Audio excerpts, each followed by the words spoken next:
So, the thing is,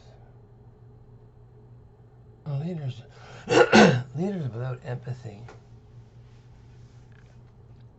are pretty much Nazis. You know, any man who can theorize the loss of another 10, 20,000 lives is worth it for me to stay in power for another few years.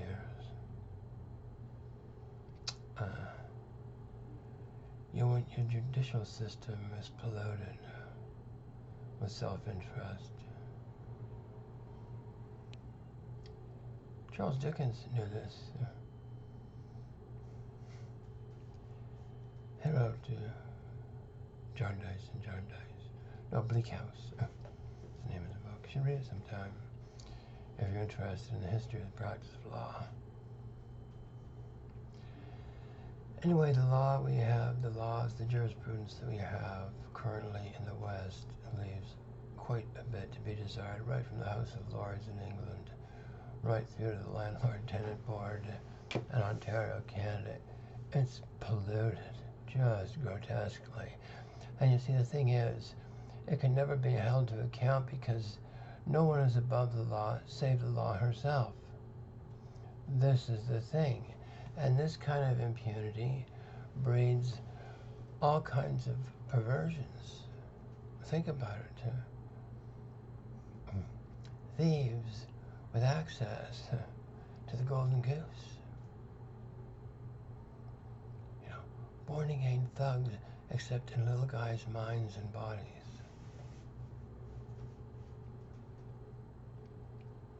You have politicians that are declaring war that have never been in a fist fight. You have no idea how to war. I've watched the best that the West has to offer in terms of intelligence. Forget about the weapons. Forget about the second-rate West weapons. Just the intelligence they bring to the battlefield is beyond poverty prone.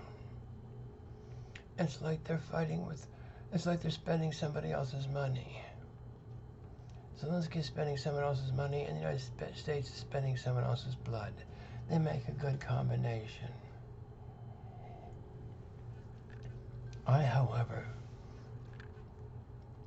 do not recognize that as a viable go-forward construct for the next 1,000 years. I view the state of Israel and the condition of jurisprudence and political governance in the West to be, in terms of morality, below the level of consciousness of a bedbug. Far, far below. Trust me, we've looked into many things in this incarnation. Bedbugs are sentient.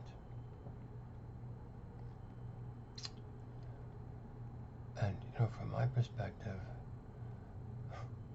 more sentient than some of these kids we have wiggling today. Imagine being a president of a country and really not liking your folks. They just don't like the way they irk me. But I govern them anyway because I sold them a bunch of bullshit. Or I stole my presidency, as in the case of the big tech assisted fiasco in the USA recently. I wonder if big tech has learned their lesson or not. You know, have they managed to get it through their heads that thinking in zeros and ones does not give them fuck all aptitude in the domain of rule whatsoever?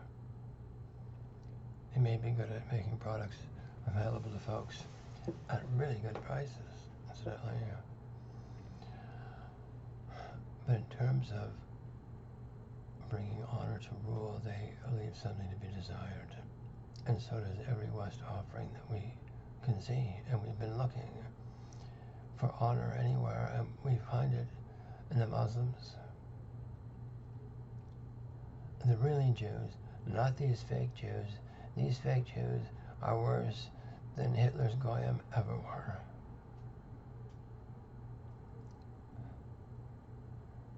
they not only blaspheme, but they shame their gods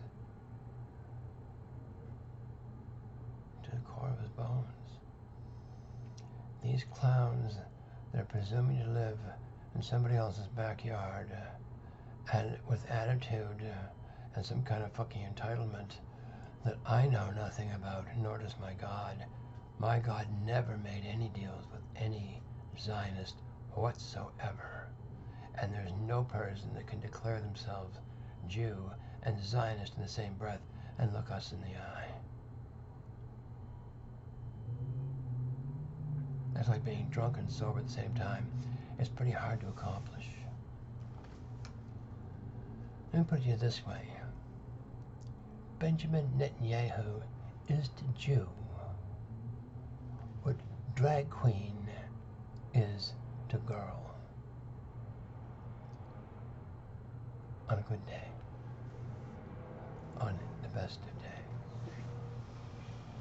And he's leading a whole clown of godless freaks in my holy land, and thinking that he's got the balls of the bomb idol coming in his mouth forever.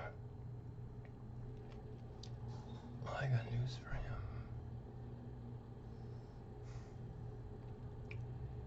His newly minted savior has a God, unlike you, Mr. Netanyahu. And he just may be prone to listening to him, unlike you, sir. And so, this is all I really had to say today. I'm just really distressed about this absolute entitlement that these guests in my Palestine folks' homes and backyards are carrying on like some kind of dirty relatives. My noble Muslim and Palestine folk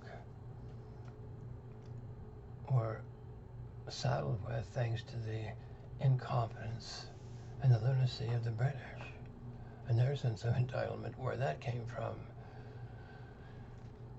has been rearranged somewhat recently.